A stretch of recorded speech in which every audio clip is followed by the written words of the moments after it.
नमस्कार दोस्तों, आरपीएससी तरंग पे एक बार फिर से आप सभी का बहुत बहुत स्वागत है। मैं आशा करती हूँ आप सब एकदम अच्छे होंगे, आपकी पढ़ाई एकदम शानदार जानदार चल रही होगी। तो इसी तैयारी को बेहतर बनाने के क्रम में हमने अपनी जो इंडियन हिस्ट्री है और जो राजस्थान हिस्ट्री है पूरी कंप्लीट कर ली है। अगर आपने नहीं देखी है तो ज़रूर जाके देखें। थ्योरी क्लासेस की अलग प्लेलिस्ट है, पीवाईक्यू क्लास की अलग प्लेलिस्ट है। दोनों जाकर आप चेकआउट कर सकते हैं और अपनी तैयारी को शानदार बना सकते हैं। और चैनल को सब्सक्राइब नहीं किया है तो ज़रूर सब्सक्राइब कर लें और वीडियो को लाइक और कमेंट करे बिना बिल्कुल नहीं जाएं। तो आज हम क्या करने वाले हैं, ये 2 टॉपिक तो हमने कर लिए, अपने 10 नंबर पूरे पक्के कर लिए। अब बारी है 10 नंबर नहीं 10 क्वेश्चन। तो 5 क्वेश्चन जो और आते हैं अपने आर्ट एंड कल्चर से। तो आर्ट एंड कल्चर वाले जो 5 क्वेश्चन आएंगे 10 नंबर के, वो हमें यहाँ से देखने हैं। लोक देवता, लोक देवियाँ, लोक संप्रदाय, मंदिर, दुर्ग, महल, चित्रकला, मेले, त्योहार, राजस्थानी परंपराएं, वेशभूषा, आभूषण, लोक संगीत, लोकगीत, लोक नृत्य, राजस्थानी भाषा और साहित्य। तो ये सारे जो टॉपिक है आर्ट एंड कल्चर के ही हैं। तो इसमें से मैं आपको बता दूं कि लोक देवता और लोक देवियाँ की जो है पहले भी वीडियो डली हुई है चैनल पे। एक वीडियो मैं और अभी आपको दे दूंगी, उसमें ये दोनों टॉपिक कवर हो जाएंगे आपके जल्दी से, ठीक है। लोक संत संप्रदाय के लिए आप पहले वाली वीडियो को ही कंसीडर कर ले, क्योंकि इसमें वापस से टाइम वेस्ट करने से मुझे नहीं लगता कोई मतलब है। सेम कंटेंट है, पढ़ाने वाले भी मैं ही हूँ, तो कोई अलग से यहाँ पे चीज़ें नहीं बदलने वाली। तो यहाँ पे 3 वीडियो में आपको वो मिलेगी, तो उसको आप चाहें तो 2x पे करके देख लें तो जल्दी से आपका काम हो जाएगा, ठीक है। तो थ्योरी नहीं पढ़ी है तो उसको देख लें, बिल्कुल अच्छे से हो जाएगा। पढ़ी है तो भी देख लें, कुछ ना कुछ एक्स्ट्रा चीज़ें आपको मिलेंगी। तो आज की वीडियो में हम करेंगे यहाँ पे पीवाईक्यू क्वेश्चन, ठीक है। तो मैंने आपको जो शेड्यूल था उसमें भी बताया था कि थ्योरी क्लासेस पहले से डली हुई हैं तो पीवाईक्यू क्लासेस करेंगे। फिर भी मैंने आपको एक क्लास दे दी थ्योरी की इन दोनों की वापस से, तो उसको देख लेना और इसको यहाँ से कवर कर लेंगे, ऐसी मुझे उम्मीद है। तो चलिए बिना समय व्यर्थ करते हुए इसके पीवाईक्यू करते हैं। तो सबसे पहले करेंगे हम लोक देवताओं के क्या PYQ question, previous year questions. तो पहला क्वेश्चन पूछा है, लोक देवी देवता के संबंध में कौन सा या कौन से कथन सत्य हैं। सत्य मतलब ट्रू बताना है। स्कूल लेक्चरर 2024 रिसेंटली जो हुई है संस्कृत डिपार्टमेंट के द्वारा, उसमें ये पूछा था। अब पहला है कि विश्वास के आधार पर भक्त क्या करते हैं, इनके पास पहुंच जाते हैं। तो ये बात क्या है, बिल्कुल सत्य है कि हम विश्वास करते हैं लोक देवता देवियों में, तभी तो हम उनके मंदिरों में जाते हैं। तो ये बात तो बिल्कुल सही है। वे भक्तों के दैनिक जीवन की अत्यंत सामान्य समस्याओं में हस्तक्षेप करने में समर्थ हैं। तो ये बात जो है ये भी बिल्कुल सत्य है कि जैसे हम भक्त हैं, ठीक है, आप किसी को भी मानते हैं, किसी भी भगवान का, लोक देवता का मैं नाम नहीं लूँगी, तो हम भक्त हैं। हम क्या करते हैं, जो अपना दैनिक जीवन है, डेली लाइफ है, उसमें अत्यंत जो भी प्रॉब्लम्स चलती रहती है, तो यही बोलते हैं कि हे भगवान हमारी जो समस्याएं हैं उनको दूर कर दो। तो वो क्या है, ऐसा बोलने से ऐसा होता है, नहीं होता है? तो ऐसा कुछ हद तक होता है, इसलिए ये बात क्या है, बिल्कुल सत्य है। लोग देवी देवता व्यक्तिगत मुक्ति की शिक्षा नहीं देते, तो ये बात बिल्कुल गलत है। इसलिए अपना आंसर हो जाएगा यहाँ पे 1 और 2 बिल्कुल सही है, मतलब तीसरा ऑप्शन सही है। अब यहाँ पे देखते हैं क्या लिखा हुआ है। जिन महापुरुषों ने त्याग और आत्म बलिदान से मातृभूमि की सेवा की, लोकोपकार की नीति अपनाई, उन्हें समाज में देवत्व का स्थान प्राप्त हुआ और वे लोक देवता कहलाए। यूँ तो राजस्थान में अनेक लोक देवता हुए, लेकिन 5 वीर या पंच पीर जो हैं प्रमुख हैं, जिनको एक दोहे से जाना जा सकता है। ये मैंने थ्योरी क्लास में बताया था आपको। पाबू, हड़बू, रामदेव, मांगलिया, मेहा, पांचों पीर या वीर जो भी आ जाए, पधारियो, गोगा जी, जेहा। तो एक तो हो गए पाबू जी, दूसरे हो गए हड़बू जी, तीसरे हो गए रामदेव जी, ये हो गए चौथे मेहा जी, और 5वें हो गए गोगा जी। अब इसके लिए एक ट्रिक भी बताई थी, क्या बताई थी भाई, गोपा मेहरा। गोपा मेहरा से याद रखना है। गो से तो क्या है, गोगा जी, पा से पाबू जी, मे से मेहा जी, है से हड़बू जी, रा से रामदेव जी। तो गोपा मेहरा से याद कर लें, या फिर हमारे तो कौन है, राम और गोपाल है। हमारे तो राम गोपाल है और कोई नहीं है, तो इससे भी याद हो जाएगा। ठीक है, पंचपीर याद रखने हैं। पंचपीर में आपको तेजा जी का नाम ज़रूर वो देगा कि तेजा जी पंचपीर है, तो नहीं है, लोक देवता है पर पंचपीर नहीं है। ठीक है, अब आगे देखते हैं। किस लोक देवता का जन्म उडू काश्मीर गांव जिला बाड़मेर में हुआ? तो उडू काश्मीर गांव में किसका जन्म हुआ था बताना है आपको। स्कूल लेक्चरर 2022 में ये पूछा है। बाबू जी का, मल्लीनाथ जी का, रामदेव जी का या देवनारायण जी का? तो हमने सबसे पहले जो है रामदेव जी से ही थ्योरी क्लास में शुरुआत की थी, अगर देखा होगा तो रामदेव जी का जन्म जो है उडू काश्मीर गाँव में हुआ था, बाड़मेर ज़िले में। तो ये सही है, इसलिए थर्ड ऑप्शन बिल्कुल राइट है। यहाँ पे देखते हैं क्या दिया है इन्होंने। रुणीचारा धनी राम सा पीर, पीरों के पीर बाबा रामदेव, ये सब इनके नाम हैं। तो इनके नाम से प्रसिद्ध है ये रामदेव जी। इनका जन्म उडू काश्मीर गाँव बाड़मेर में 1405 ईस्वी में, विक्रम संवत 1462 था। इसमें पिता का नाम अजमल सिंह तंवर और माता मीणा दे के यहाँ पे हुआ। रामदेव जी का विवाह जो है अमरकोट पाकिस्तान के तत्कालीन राजा थे दलजी सोडा, इनकी अपंग पुत्री नेतल दे निहाल दे के साथ हुआ था। मतलब इनकी पत्नी का नाम बताना चाह रहा है, तो पत्नी का नाम है नेतल दे निहाल दे। कहते हैं कि विवाह की वेदी पर रामदेव जी की अलौकिक शक्तियों ने इनकी अपंगता को दूर कर दिया था। कि इनकी अपंगता को, इनकी पत्नी की अपंगता को दूर कर दिया था रामदेव जी की अलौकिक शक्तियों ने, ऐसा कहा जाता है। और ये किसके शिष्य थे? तो ये शिष्य थे बालीनाथ जी के। मतलब इनके गुरु कौन थे? बालीनाथ जी। इन्होंने बाल्यावस्था में ही सात लेमर में भैरव नामक एक क्रूर राक्षस था, इसका दमन किया था और गांव वालों को इसके आतंक से क्या है, मुक्ति दिलाई थी। ठीक है, भैरव नामक क्रूर राक्षस था ये।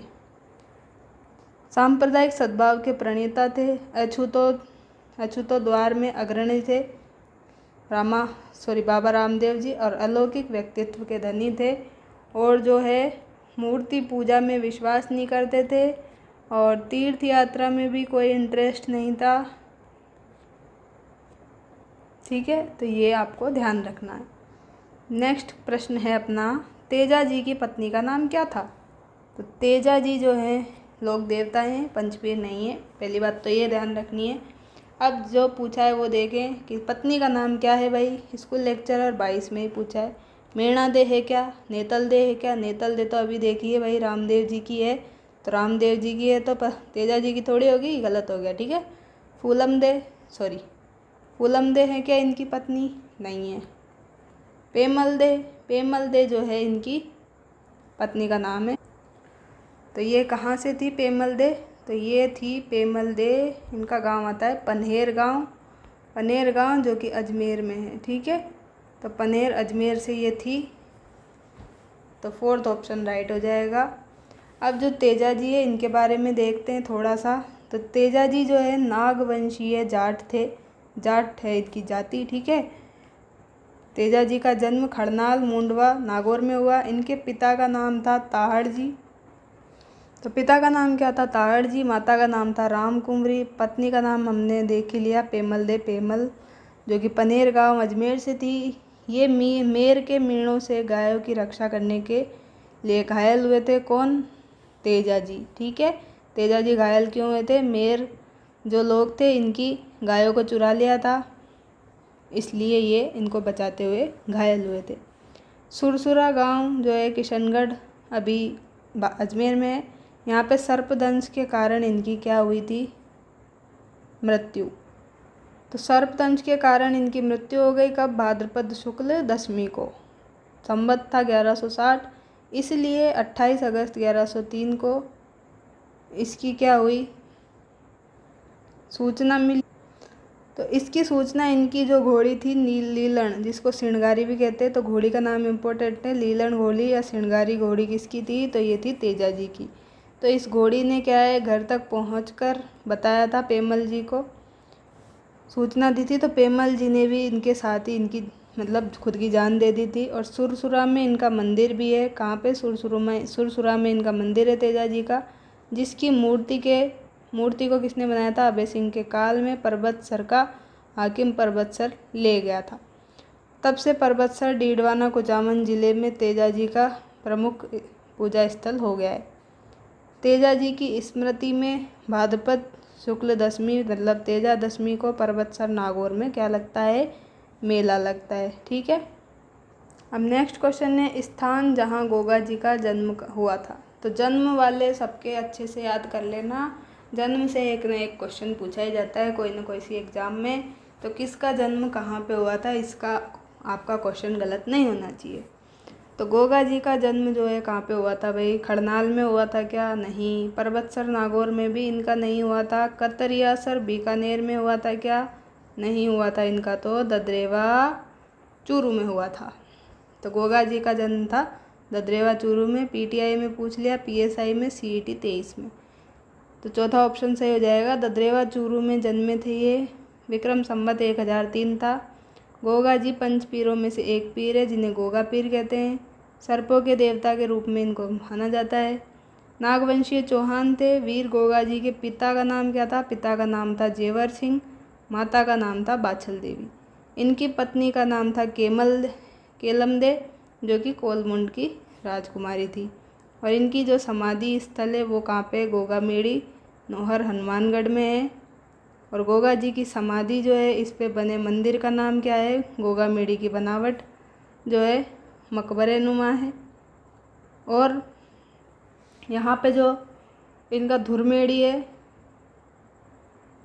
और जन्म स्थान ददरेवा चूरू को शीर्षमेड़ी कहते हैं। ठीक है। भाद्रपद के कृष्ण पक्ष की नवमी को मतलब भाद्रपद कृष्ण पक्ष नवमी को गोगा मेड़ी का मेला बढ़ता है, इसे गोगा नवमी भी कहते हैं। तो गोगा नवमी कब आती है, गोगा नवमी आती है भाद्रपद कृष्ण नवमी को, जिस दिन गोगा मेड़ी का मेला बढ़ता है। नेक्स्ट क्वेश्चन है जाहर पीर के नाम से कौन से लोक देवता को जाना जाता है। तो जाहर पीर बताना है। तो जाहर पीर जो है अभी हमने देखा था, जो ये गोगा जी हैं इन्हीं को क्या है, सांपों के देवता या जाहर पीर भी कहते हैं। तो यही बताना है अपने को यहाँ पे। तो अपना आंसर हो जाएगा गोगा जी सही। ठीक है। 4-5 बार पूछा है, आगे भी ध्यान रखें। गोगा जी ने अपने मौसेरे भाई, इनके मौसेरे भाई थे कौन भाई, मौसी के लड़के थे अर्जुन सरजुन। तो गोगा जी ने क्या किया, अपने जो मौसेरे भाई थे अर्जुन सरजुन और इनकी सहायता कर रहे थे मुसलमान, उनसे क्या है गायों को मुक्त कराया। गाय चुरा ली थी इन्होंने। ठीक है। तो ये गायों को मुक्त कराने के लिए क्या करे, इन्होंने संघर्ष किया और अपने प्राणों की आहुति दे दी। और इन्होंने महमूद गजनवी से भी युद्ध किया और ये जाहर पीर के नाम से क्या हुए, प्रसिद्ध हुए। गोगा जी की पूजा जो है भाला लिए हुए योद्धा के रूप में है या सर्प के रूप में। तो ये प्रतीक चिन्ह वाली बात है, अच्छे से ध्यान रखना है। भाला लिए हुए योद्धा है, अश्वारोही है और सर्प के रूप में यहाँ पे इनको दिखाया गया है। गोगा जी की वीरता के कार्यों का उल्लेख बीठू मेहा के रावलों में किया जाता है। नेक्स्ट क्वेश्चन है नेजा जम्मा ब्यावले रिखिया। ये जो सारे शब्द हैं नेजा जम्मा ब्यावले रिखिया, ये किस स्थानीय लोक देवता से संबंधित है। ठीक है। तो ये किससे संबंधित है ये मैंने आपको बताया था थ्योरी क्लास में, इन सब का अर्थ भी बताया था। नेजा क्या होती है, नेजा तो 5 रंग की क्या होती है, ध्वजा होती है। 5 रंगी ध्वजा को नेजा बोलते हैं। जम्मा क्या होता है, जम्मा जो है रात में जागरण करते हैं उसको कहते हैं। ब्यावले जो है भजनों को कहते हैं, भजन जो गाते हैं ना उनको ब्यावले कहते हैं। रिखिया जो है, रिखिया किसको कहते हैं, रामदेव जी के जो भक्त हैं मेघवाल जाति के, उनको रिखिया कहते हैं। तो रामदेव जी शब्द आ गया है तो रामदेव जी ही बिल्कुल सही है। तो फर्स्ट ऑप्शन बिल्कुल राइट है। तो इस तरह ध्यान रखना था। रामदेव जी के मंदिरों जिसको देवरा पर कहाँ थे, देवरा पर लगी 5 रंगी पताका रामदेव जी की ध्वजा कहलाती है, इसको ही नेजा कहते हैं। रामदेव जी के नाम पर भाद्रपद द्वितीया और एकादशी को रात्रि जागरण किया जाता है, जिसको जम्मा कहते हैं। क्या करते हैं भाई, रात्रि जागरण करते हैं। कब कब, भाद्रपद द्वितीया को और एकादशी को, उसको जम्मा कहते हैं। बाबा रामदेव जी के चमत्कारों को पर्चा कहते हैं। इनके भक्तों द्वारा गाए जाने वाले भजनों को क्या कहते हैं, ब्यावले कहते हैं। और बाबा रामदेव जी के जो मेघवाल भक्तजने इनको रिखिया कहते हैं। नेक्स्ट क्वेश्चन है, पाबू जी को अवतार किसका माना जाता है? तो शत्रुघ्न का नहीं पड़ा, लक्ष्मण का बिल्कुल सही है, भरत नहीं है, राम नहीं है, राम भरत शत्रुघ्न नहीं है, लक्ष्मण सही है, लक्ष्मण जी का अवतार पाबू जी को कहा जाता है। तो सेकंड ऑप्शन बिल्कुल राइट है। सेकंड ग्रेड 2017 में पूछा था। पाबू जी का उपनाम है एक तो लक्ष्मण का अवतार और है ऊँटों के देवता, प्लेग रक्षक देवता, हाड़ फाड़ के देवता, तो ये सब इनके उपनाम हैं। इनका जन्म जो है 1239 ईस्वी में विक्रम संवत 1296 में फलोदी ज़िले में, पहले ये जोधपुर में आता था, कोलूमंड गांव में हुआ था। धांधल राठौड़ पिता का नाम, कमला दे माता के नाम में हुआ था।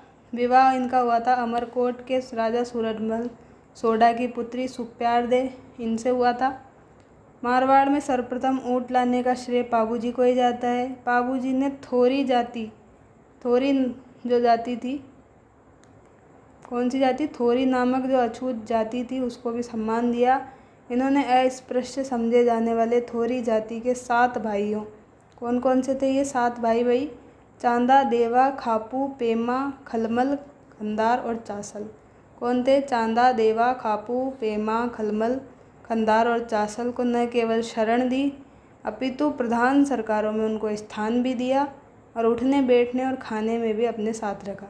इस कारण जो थोरी जाति के लोग हैं पाबू जी के यश को गाते हैं और जिसे पाबू जी धनी की याचना करते हैं। नेक्स्ट क्वेश्चन यही है कि पाबू जी का मुख्य तीर्थ स्थल क्या है?